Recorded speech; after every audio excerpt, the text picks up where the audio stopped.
Welcome to Success Story, the most useful podcast in the world. I'm your host, Scott D. Clary. The Success Story podcast is part of the HubSpot Podcast Network, as well as the Blue Wire Podcast Network. Now, the HubSpot Podcast Network has incredible shows like the Martech Podcast hosted by Benjamin Shapiro. The Martech podcast is all about maximum value in 30 minutes or less. The Martech podcast shares stories from world-class marketers who use technology to generate growth and achieve business and career success all on your lunch break. If you like any of these topics, you're going to love the Martech podcast. Some of the topics are zeroing in on the ideal product price point, identifying loyalty plays for smart marketers, finding the line between sales and marketing and SaaS, extending the lifetime value of your customer. If these are topics that are interesting to you, go check out the Martech podcast hosted by Ben Shapiro wherever you get your podcasts. Today, my guest is Melissa Urban. Melissa is the co-founder and CEO of the Whole30 program. She's a 6-time New York Times best-selling author. She's been featured by Dr. Oz, Good Morning America, the New York Times, the Wall Street Journal, People, Forbes, and ranks on number 19 on Greatist's top 100 most influential people in health and fitness. We spoke about her entrepreneurial journey. We spoke about her addiction and recovery. We spoke about her launching Whole30. We spoke about some of the lessons that she's learned by implementing Whole30 in her own life and some of the things that people can experience optimizing their cravings, rebalancing their hormones, curing digestive issues, improving medical conditions, all the things that come with the elimination diet that now is world renowned. We also spoke about some of her mindset topics, including habits, boundaries, healthy entrepreneuring, especially given the context of her addiction and recovery. Then we spoke about some business lessons, how she is the best possible CEO, how she serves her team, how she finds the best talent, how she builds community, all things that she's done at Whole30 exceptionally well. So let's jump right into it. This is Melissa Urban. She is the co-founder and CEO of Whole30.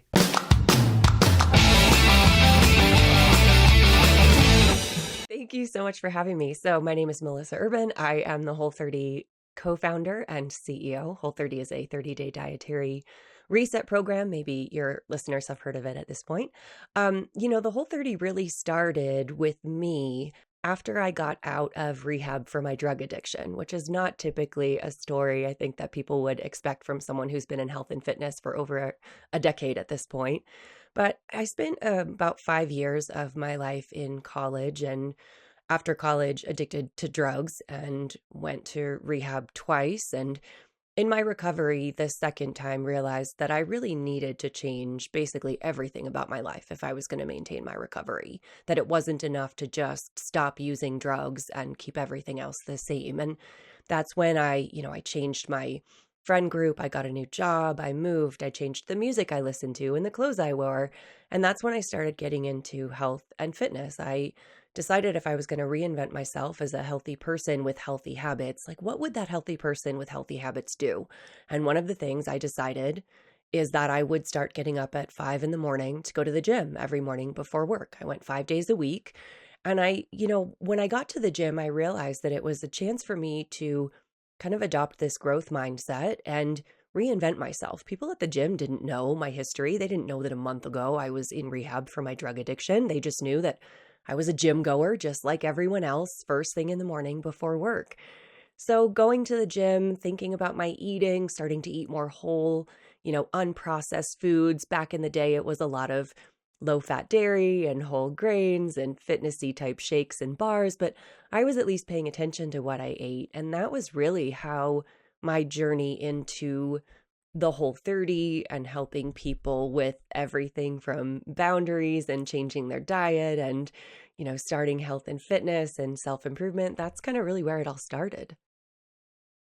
Amazing. And that's what led to this the current version of your business now, which is Whole30, which is highly successful. Like my girlfriend knows that. I've heard about it a Yeah. lot. Like she's done it. So I know that this is a very competitive space too. And I guess I'm trying to understand why you decided to build a business in this space. Yeah. What was that first thing that lit a fire in you and you thought to yourself, I'm going to go and build a business in the health and wellness and nutrition and fitness space, even though there's like unlimited amounts of people that are already doing this with some version of this, right? Yeah, yeah. Well, I didn't. I never decided that I was going to start a business in health and fitness. That's not at all how it happened. And maybe I'm grateful for it because the competition or the idea of, having to get it off its feet might have been a little intimidating. I was heavily into CrossFit at the time. So I ran my own CrossFit gym, and CrossFit, this was way before definitely way before Instagram and kind of in the earliest days of Facebook, where forums were the way that people connected. This was 2006, Old 2007. school. Oh yeah, old school. We're talking, 15, 20 years ago. 15 more than 15 years ago. So anyway, I ran this CrossFit gym. We were incredibly well connected through the forum, and when I did this kind of Whole30, the very first Whole30 was April 2009, and it was two people, my co-founder and I, as a little self-experiment. After a really tough CrossFit workout, we were sitting around, and he kind of posited to me, like, what if we did this super kind of squeaky clean, based on a paleo framework dietary experiment where we kind of stripped out all of the stuff. And I was eating Thin Mints at the time as he was talking to me about this, like straight out of the sleeve. And we started that day, literally that moment. I gave my Thin Mints to my friend Zach, and I was like, yeah, let's do this self-experiment. And because I had such an incredibly profound and dramatic transformation in terms of my health, my habits, but most particularly my emotional relationship with food and my relationship with my body and the scale over this 30 days, I decided to write about it. And I said to a friend of mine, I'm going to write about this. I had incredible results. Do you think anybody would care or like want to do it? And she said, yeah, I think some people would. So I wrote about it on my little CrossFit training blog, and a couple hundred people at the time were like, yeah, I'd follow along. And that was really how the Whole30 started. I didn't intend to build a business on this self-experiment. I just knew that I had done something and it had this amazing transformation. And then when a few hundred people came back and said, we had equally stunning transformations, maybe different. They looked a little different than yours, but like equally stunning. So many overlaps. I was like, okay, let's see if we can share this more widely.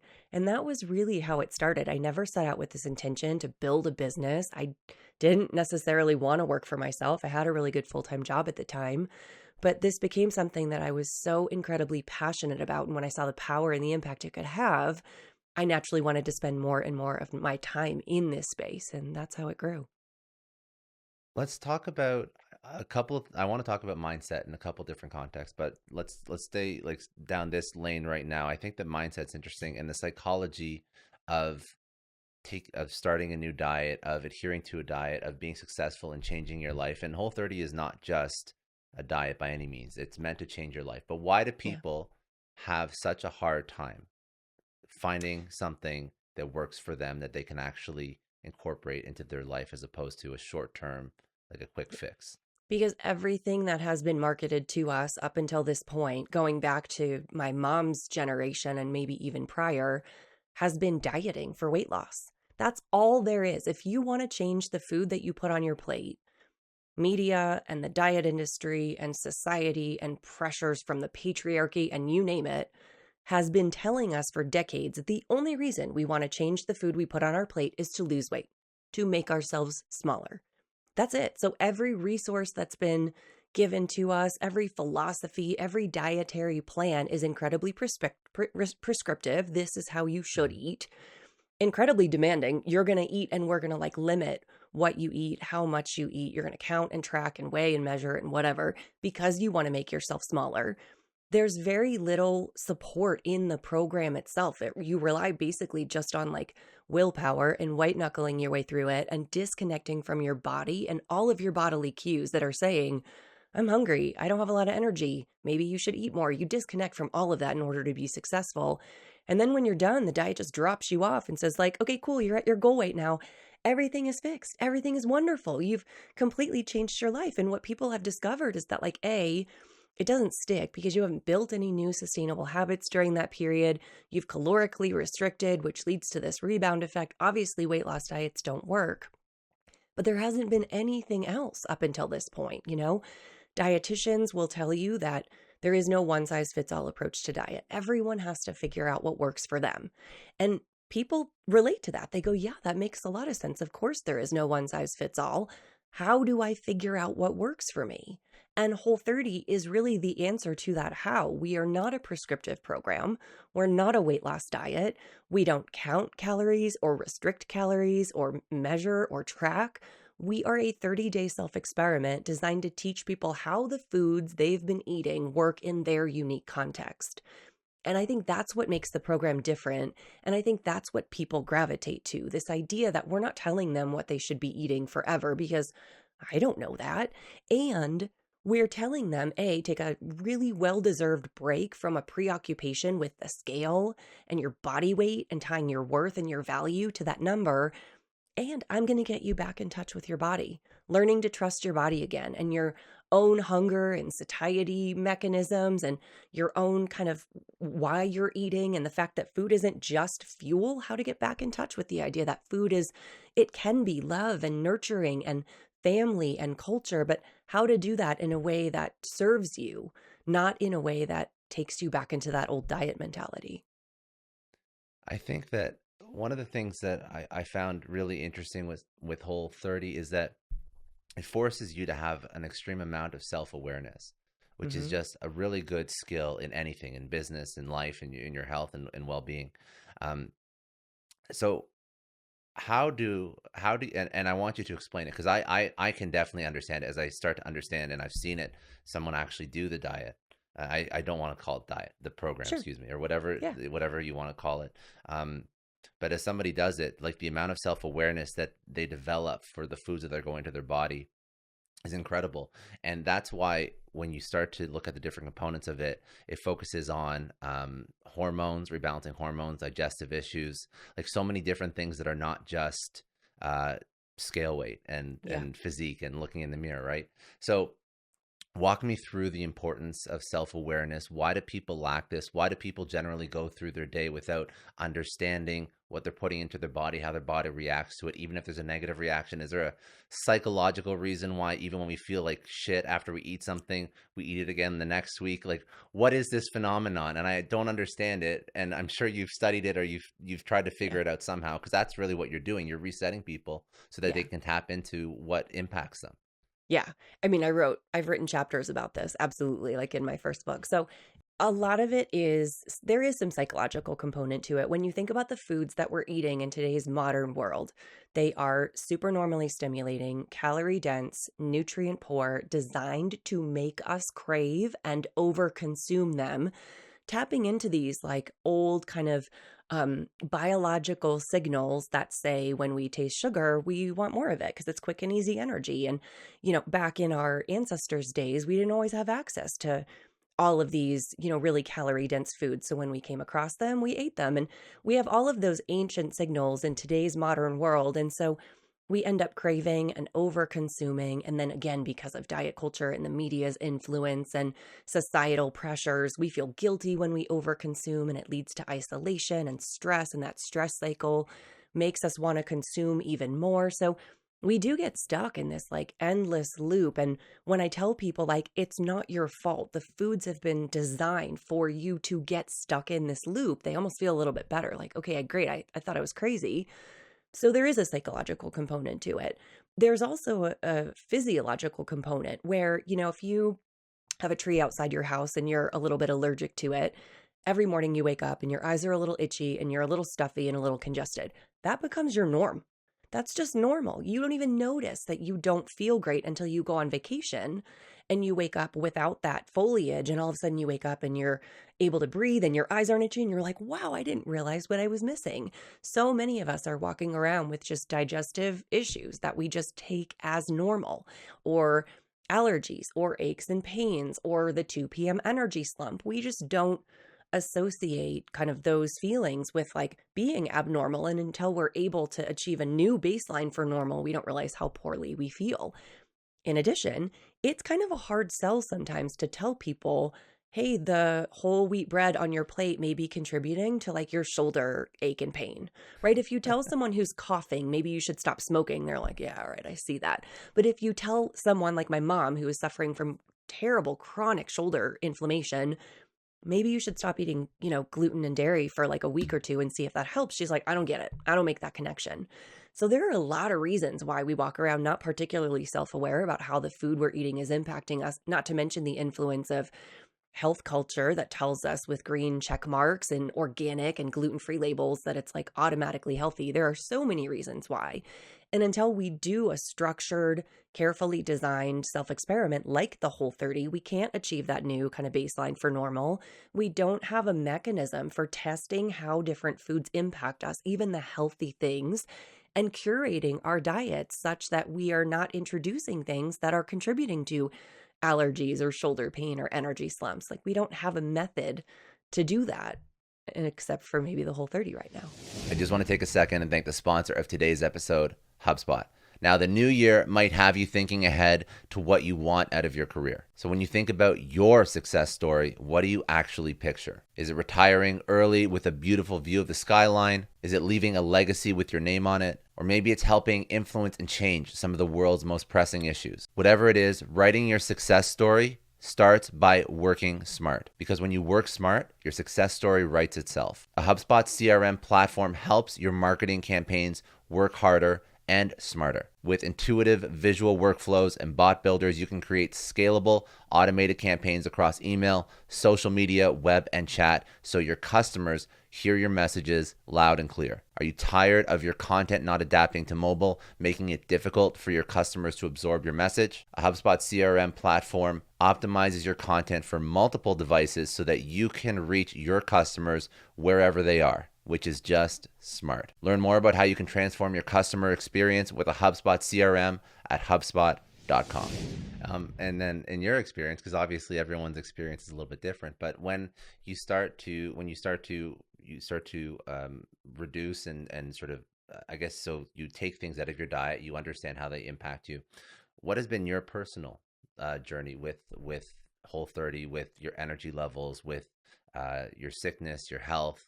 I'm just curious as to how you transformed yourself, because if somebody can hear like some very distinct differences between before and after, I'd Yeah. want them to check this out and see in in their own life what kind of impact they could have. But from your experience, what has been the difference? Oh, yeah. So just to be clear, the Whole30 is based on the framework of an elimination diet. So you already mentioned that for 30 days, you're going to take foods out of your diet, foods that are commonly problematic in the areas you mentioned: your cravings and relationship with food, your blood sugar regulation and metabolism, your digestion, and your immune system. You're going to pull those things out for 30 days and see what happens. What happens to your sleep, your energy levels, your mood, your focus, your digestion, your cravings, aches and pains, etc.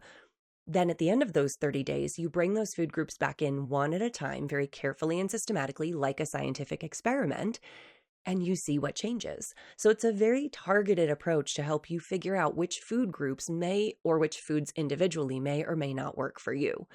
When I did my first Whole30, I was eating a lot of low-fat dairy, a lot of whole grains, a lot of, like I mentioned, like fitnessy products like bars and whey protein shakes. So I moved to an essentially whole foods diet. It wasn't dramatically different from what I had been eating. I was already eating pretty healthy. And I didn't really think that I had any issues. I was really looking to see if it improved performance and recovery in the gym. On day 14, I woke up feeling like the Energizer Bunny. I had no idea that my energy was fluctuating so much during the day because I was just propping it up like at 2 p.m. with like another cup of coffee or a candy bar, like just something little, a Lara bar, for example, something little that would like help me get my energy back up. I would wake up feeling so energetic, and that energy would be completely steady all day long.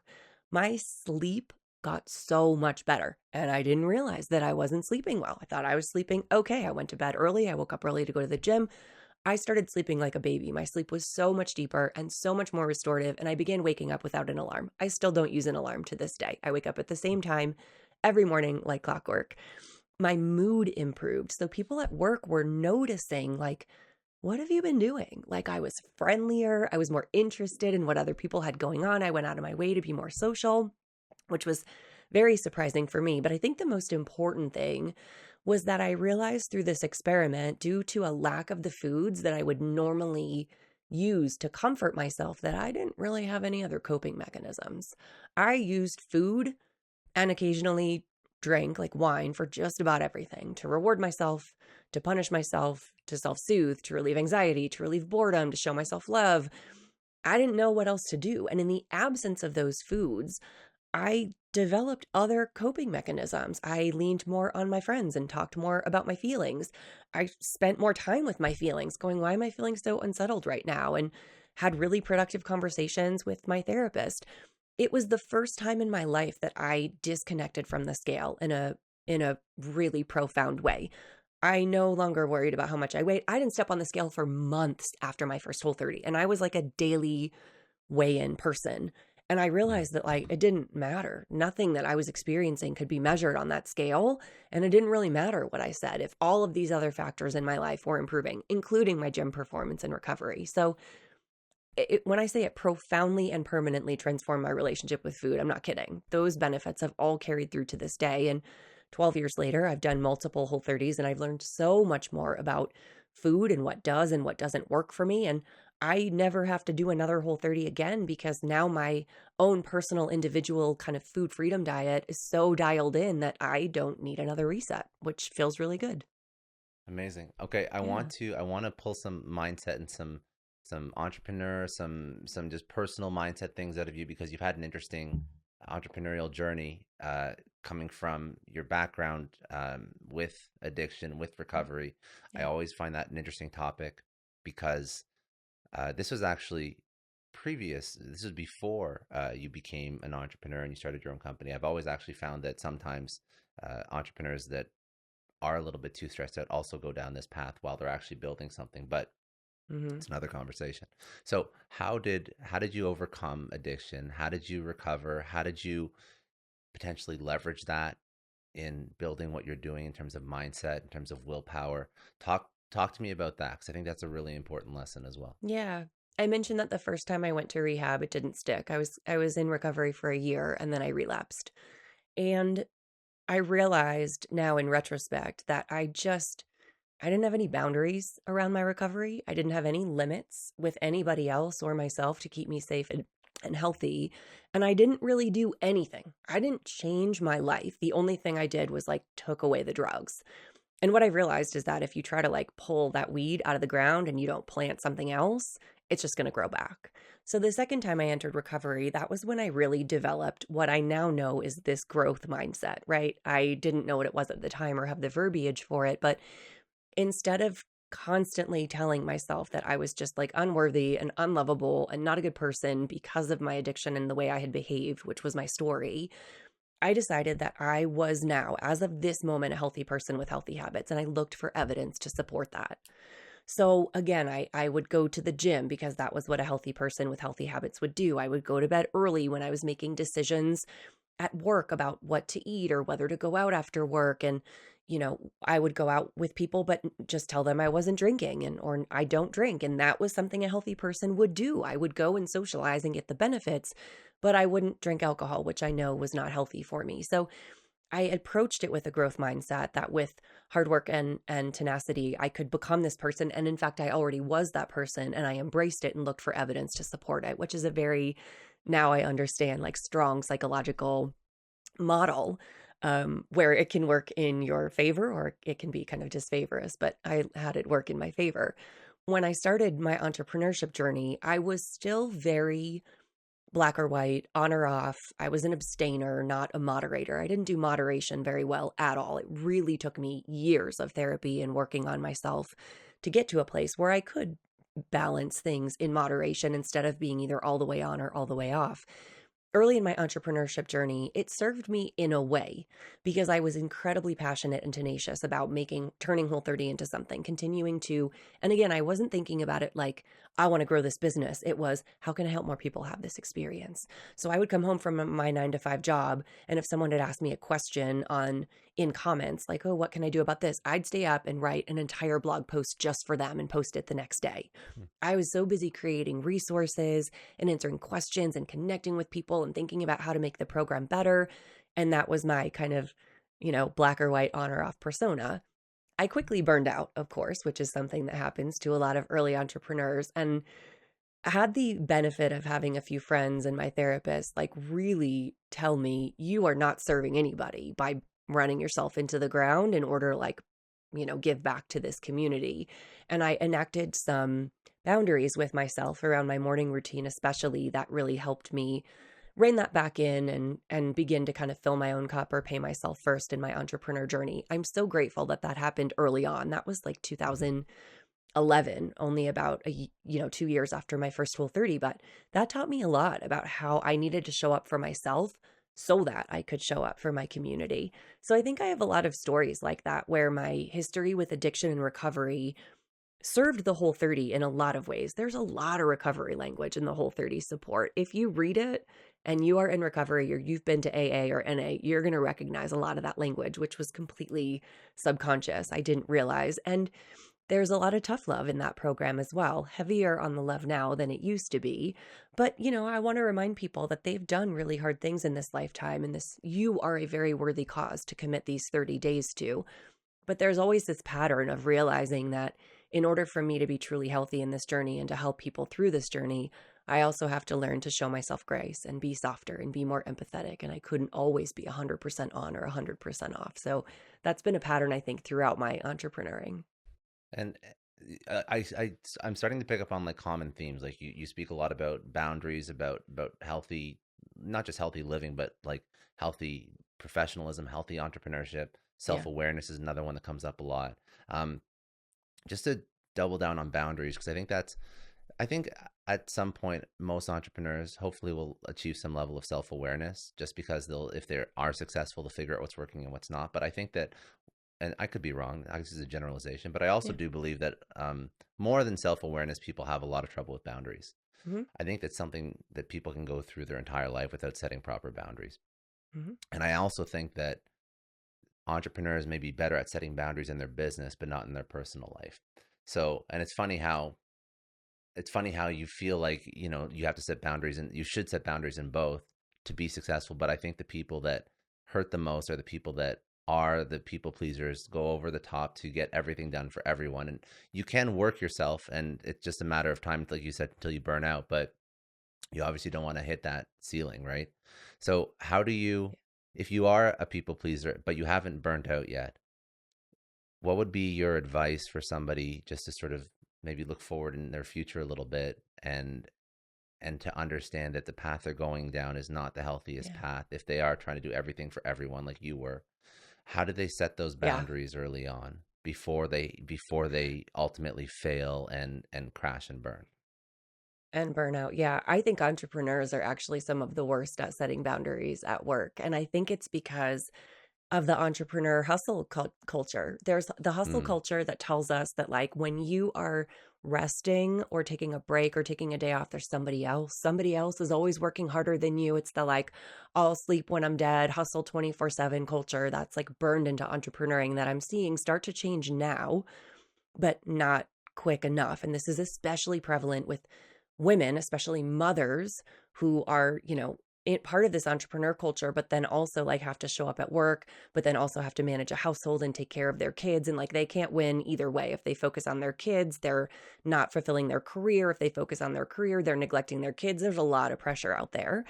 In addition, there's now, especially with social media, this kind of like FOMO feeling where you can see what everybody else is doing and you can get so caught up in your competition and what they're doing and where they're going that it can like completely derail you off of your own path and make you feel like you have to say yes to every person, take every call, accept every job, go the extra mile even when it's completely unreasonable because there's three more people in the wings waiting to take that client or waiting to take your audience or that job.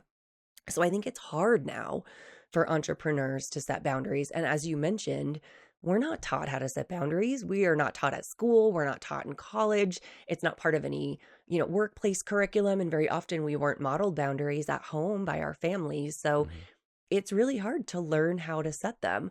I think learning to recognize the signs of burnout early are incredibly important. It's that just, dreading going into the office when you used to love it, feeling like work is sucking so much of your time and energy that you can't show up for your partner or fun things outside of your life. It's the physical aspects of, being exhausted all the time and feeling tired but wired at night. There are so many signs of burnout, But I think this concept of paying yourself first is one that entrepreneurs need to learn to embrace. If your goal is to grow your business and give back to your team, your community, your customers, you can't do that if you are pouring from an empty cup. And the only way you can do that and do that sustainably and be able to support periods of hustle. There will always be periods of hustle in any business. Time when the project has to get done. You said yes to that thing that feels scary. It's tax season or Whole30 season or whatever. There will always be periods of hustle. And if you're going to survive those, you've got to like stock some resources ahead of time, because if you go into those with your battery on the red, that's it. And it takes so much longer to recover than it does just to slowly fill your own cup. And I'm talking about that from both an entrepreneurial perspective, but also physiological. If you get stuck in this burnout stress of, stress addiction and cortisol and adrenal dysfunction, it's really hard. It can take years to pull yourself out of that. So recognizing the signs of burnout early, saying no to hustle culture, and realizing that like my 8.5 hours of sleep a night, which is basically like a boundary that I set with myself and is a constant, is only serving me. And that extra hour or 2 hours that I could be up isn't actually productive work anyway. Those are some kind of key identifiers I think that entrepreneurs can use to nip this in the bud early and set good habits and good boundaries, not only for yourself, but for your team, so they don't burn out too as you grow, because this kind of culture comes from the top down. And if your entire team is burnt and stressed out, then the wheels are falling off your bus. Have you ever adopted a similar elimination framework in your business life that you adopted in the Whole30 program? I'm curious because Uh-huh. I've heard that mentioned a lot as well as a very successful way to figure out what's important, what's not. Not so much in my business life, but I have done a zillion self experiments. I'm famous for my self experiments that are Whole30-ish, where I'm either doing something for a set period of time every single day or not doing something. So cold showers, it started 2 years All ago the in biohacking February stuff. 2020. Yeah, some biohacking, but I had suffered a concussion. I was going through some depression. I had read a lot of research on cold therapy. I had done ice baths in the past related to fitness, but I decided one day that I was going to take a cold shower every single morning for a month. And it was so incredibly powerfully transformational that I did it every day for a year, and I'm still doing it to this day. So like that was something. I had a podcast conversation with my friend, Dr. Ellen Vora, and we were talking about stress and sleep. And she was like, get your phone out of the bedroom. And I was like, okay. And as of that night, I started charging my phone in a different room. And for a couple months, I slept without my phone in the bedroom. And it was profoundly transformational. And now I plug it in at night, it goes on the floor, and I don't look at it at bedtime. So I've done stuff like this on a pretty regular basis, as you said, to figure out like what is and isn't important. Are there tiny hacks I can do throughout my day that pay off huge? And I think those are really fun. Anytime that I talk about them as like a ping from the universe. Like when you hear something and you just feel this like tug of attention, whether it's someone talking about cold showers or Whole30 or phones out of the bedroom or talking to strangers or rucking or whatever, pay attention and see if that's like a little self-experiment that you could take on to see if it has tremendous impact. What are your top ones that you've tried out that you mentioned cold shower? I've never done that before, so that's something that now Mm. I have to try because now I I'm have curious and I've seen it with what's his name, like is it Hoff? What's his? I can't remember his name Wim now. Hof. Yeah. He does Wim like a Hof. Yeah, breathing and he cold does that. exposure. Yeah. Yeah. Yeah. Yeah, I have a whole So podcast what are about it. Yes, you could listen. It's yeah? called Cold Showers with Ed Sheeran, because for the first month I listened to Okay. Ed Sheeran and sang along in the shower with him. But yeah, I have a whole podcast about it. Cold showers are amazing, life-changing. So what else? What else is what are some other and I ask you because I know that outside of like Whole30 you're just like a very self-aware person. So I feel like like you mentioned you looked into all this stuff before you probably try anything that you hear on a podcast or a show or some executives figured out some way to sort of improve their life by 1% like you figured out or you've tried it. So I'm curious what are the things that you do in your life that are sort of like not just fads, they actually seem to actually impact your life. Yeah. So one of the things that I did when I first moved to Utah from New Hampshire, so I grew up in the East Coast, and like we're not rude on the East Coast. We just don't need to talk to you, right? If you are my cashier or my barista or my waiter or waitress, like it is purely transactional. So when I moved, and that's just how the culture is. When I moved to Utah, We showed up at the grocery store the very first day, and the cashier was like, "Hey, how are you guys? What are you doing this weekend?" And I was like, "Why? Like, why do you want to know that? We don't know each other. I'm never going to see you again." So I did this talking to strangers experiment where for 30 days I talked to everyone. If it was appropriate, right? If there was like a huge line behind me, I wouldn't. But if it was a waitress or a barista, or there was someone next to me in line who appeared to, be amenable to chatting, or my cashier, I would just talk to them. My Uber driver, I would just talk to them. Hey, how's your day going? Are you in the middle of your shift or the end of your shift? What are you doing? Anything fun this weekend? Have you tried this brand of whatever that I'm buying? And I found that it was the highlight of my day. The highlight of my day was spending 2 minutes, like making someone feel good, eliciting this like genuine human connection, even if we talked about nothing, even if I never saw them again. And occasionally I would have these experiences where I would end up hearing someone's story, usually in an Uber or, on a slow day at a restaurant.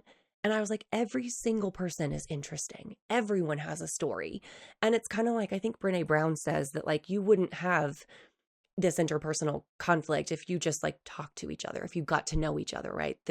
Our differences would come together. And that was such an awesome and fun getting out of my shell experiment. And I still do it to this day. I'm not like fanatical about it. But that was a really, really fun one. One of the things I will say though, is that I think it's important, going back to self-awareness, to know that just because someone else finds it a productivity hack doesn't mean it's for you. So you hear about people like batching their day where they only check email twice a day. I check at 8 a.m. and I check at 3 p.m. Awesome. If that works great for you, awesome. I'm never going to do that because that's not how I use email. It's not how I want to use email. And that's not how I want to schedule my day. So I think it's equally important to know what is not for you. And maybe you need to try some self experiments that don't work for you to start to get a feel with that. But I think you can also trust your intuition. If you hear someone talking about, oh, I use this app and I do everything in it, and I'm like, oh, that just sounds really restrictive to me, that's not for you, maybe. I wanted to ask a couple like leadership questions just to pull some experience out from you building Whole30 in the company. So now we've covered some health and wellness. We've covered some like some mindset or whatnot. But before I go into like leadership lessons, last thoughts on just like healthy entrepreneurship. What are some main things that you'd impart on somebody who wants to build their own thing? What is the main healthy entrepreneuring mindset that you have to have if you want to build something and stick with it for the long term? My biggest lesson, or one of my biggest lessons while I was building, was don't worry about what other people are doing. Don't worry about it.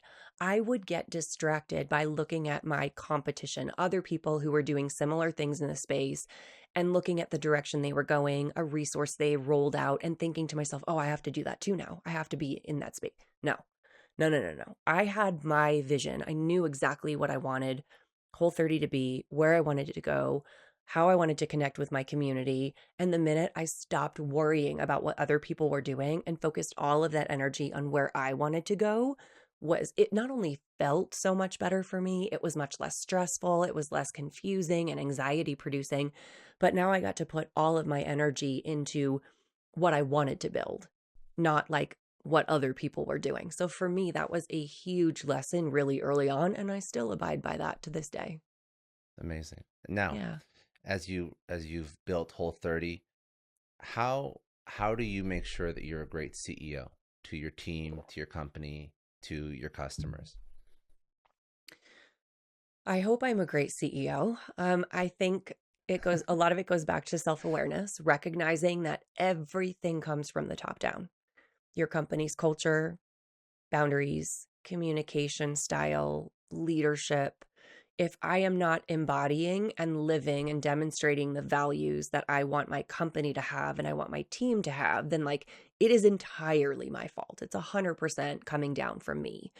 So I have to be really self-aware. When I think of something at 6 o'clock at night, I have to remind myself, don't send this email right now. You can schedule it and send it tomorrow morning because I don't want to. Our culture is such that like when we're off, we're off. We're with family. And unless it's an emergency, I don't need anything from you. And I don't want to have action that goes against what I'm saying our values are. I have to employ pauses really often. My management style is very direct. I work very fast, and I often don't take the time to say hi.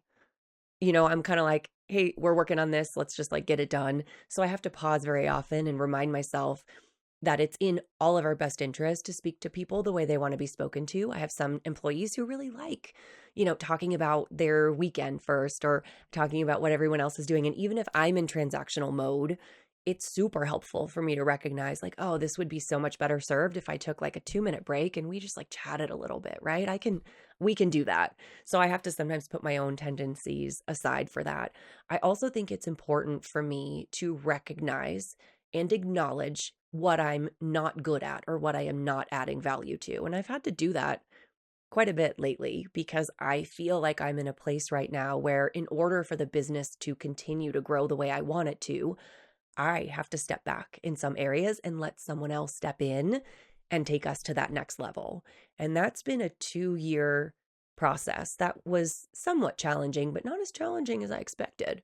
I don't have as much attachment to the title as I thought I did, or attachment to the power that I thought I did. And it is in the company's best interest, which means it's in my team's best interest and my community's best interest for me to step back on some things and bring someone else in and let them run it so that I can do what I do best. So, I mean, we keep talking about self-awareness, but I think that's a really Well, it's huge part important. of being a good It's leader. very Yeah, important. it is. Yeah. And how do you find those people? So how do you find those people that are going to lead the other parts of the business? What's your hiring? What's your strategy for finding that incredible talent that you can Yeah. trust to sort of scale your baby? Yeah, I had a ton of experience in hiring before I joined Whole30. My old job in insurance, I managed a group of about 20 team members in 3 different offices across the country, and I had to do a lot of hiring. So I got really practiced at interviewing. I learned to hire for talent and not skill. So I can teach someone Microsoft, I can teach someone WordPress, or I can teach someone the vernacular, the language that we use around Whole30, right? We don't call it a diet, we call it a program. What I Mhm. can't teach is like that talent, that entrepreneurial talent, or the quick grasp of like the vision and being able to implement it, or taking past experiences that may not be like a one-to-one, but figuring out how to employ the learning lessons here. Those are things you can't teach. So we also tend to hire from within our community, like always from within our community. So you already believe in the Whole30. You already are familiar with the community. In some ways, you're like on board with the mission before you even start working for us. And that makes, your kind of indoctrination into the team so much easier. You're already part of this like mission that you were part of as the community member, and now you're kind of on the inside. And then for me, I think my team knows this, my number one kind of metric is loyalty. I want to see that you are loyal to the program and loyal to the company. And that doesn't mean abandoning yourself. I want you to show up with integrity, and I want you to push back if things don't feel right to you, or if we're asking, something of you that is too much. But I want you to demonstrate that like you're really here for the growth of the community and for the good of the brand and the mission. And I've done a really, really good job. I have incredible people in place right now who are like determined to, steer the rocket ship with me. And last question on this one, because I thought the last thing that I've seen you that I've seen you do really really well is create community, and Mm. that's an incredibly hard thing for any CEO business to do. But when you can do it right, it's an exceptional tool for product feedback. It's an exceptional tool to find. Well, you're using it to hire people to Yeah. evangelize your product, whatever it is. But how do you actually build community? What was your strategy? Did you was it something that you focused on building community, or was it just you had a great product and you decided to like sort of double down on that and allow people to sort of chat amongst themselves, and you built a community almost accidentally? What was the strategy behind the community? Yeah, I won't say I went into it with like a very specific strategy. I did have a great product, first of all. So you can build the best community in the world and have great marketing and great word of mouth, but like if your product's not that good, that's not sustainable. I have a great Mhm. product, so that really, really helps. I recognized early on, and like maybe part of my success just happens to do with my personality. I'm not a profit driven CEO. That doesn't light me up at all. What I am what really does get me going is recognizing that like we are helping people and hearing people's transformations and listening to their stories and recognizing that like what we're putting out in the world is making people's lives better. That's what I love. So, for the first 3 years, we still do, but we gave everything away for free. The Whole30 program is completely free. You don't need to buy a thing except the food you eat to do it. That stands to this day. That will always be true. But especially in the beginning, it was everything I do is for the community. Everything. It's what do you need to be successful? What are your pain points? What are we missing in terms of resources? If you have this question, can I write this blog post and answer it for you and every person who comes after you? When the program grew and I started bringing on team members and we started partnering with brands, all of the decisions were, is this in the best interest of the community? And I turned down big deals because it wasn't. And I occasionally would be like, oh man, this would be amazing to partner with like this brand. They're so big and it would be so good, but it wasn't the right fit. And I recognized early on that it's so incredibly precious to build this kind of loyalty with your community and this kind of trust. And with one deal, that can all go away with one misstep. So I treasure that. I do. I have always said that I have never had a good idea in my life. Every good idea that we put out, everything that we do is because the community needed it or suggested it. And my entire business is focused around the community. Like Whole30 is at its heart a community. My team is on board with that. And even for the people in my company who are responsible for generating revenue and profit, we still won't do it at the expense of the community. And that's a really important point for us. Amazing. Okay. Yeah. I want to finish up, ask some rapid fire questions before we pivot though. Closing thoughts, floor is yours. And then also, where do people go reach you, your social, your website, all of that? Yeah. So I would love to invite people to learn more about the Whole30 and our self-experiment, our incredibly supportive and welcoming and inclusive community, a ton of resources. Like the worst thing that's going to happen is you're going to eat really delicious, healthy food for 30 days. That's the worst thing that's going to happen. But so many people did say the Whole30 actually did change my life. So you can find everything about Whole30 at whole30.com, WHOLE and the number 30. All of our social media is at Whole30. And then I am primarily on Instagram at Melissa Yu, where I talk about a whole lot more than just Whole30. Good. Very good.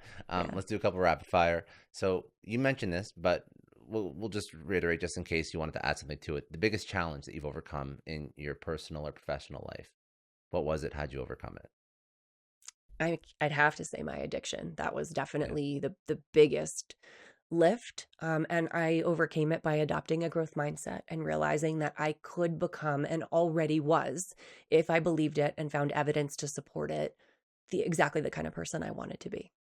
Incredible. Good. Yeah. If you had to choose one person, obviously there's been many, but you have to choose one person who's been incredibly impactful. Who is that person? What did they teach you? Oh, wow. That's a great question.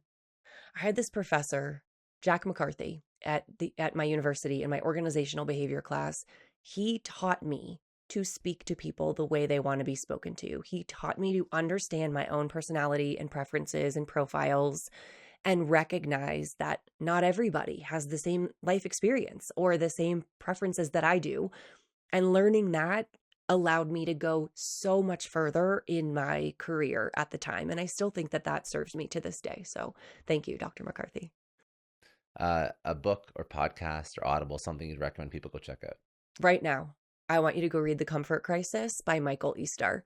I have been singing this book's praises for over a year. When I got an advance copy, the book, it's nonfiction that reads like fiction. It is so incredibly engaging, but it's essentially talking about how our modern world leading us to be so comfortable in every environment, temperature just right, food just right, comfort level of our couch just right, may not be serving us in the healthiest way possible, and how to add just small bursts of kind of targeted discomfort to further our health and fitness and wellness and mental health. It's phenomenal.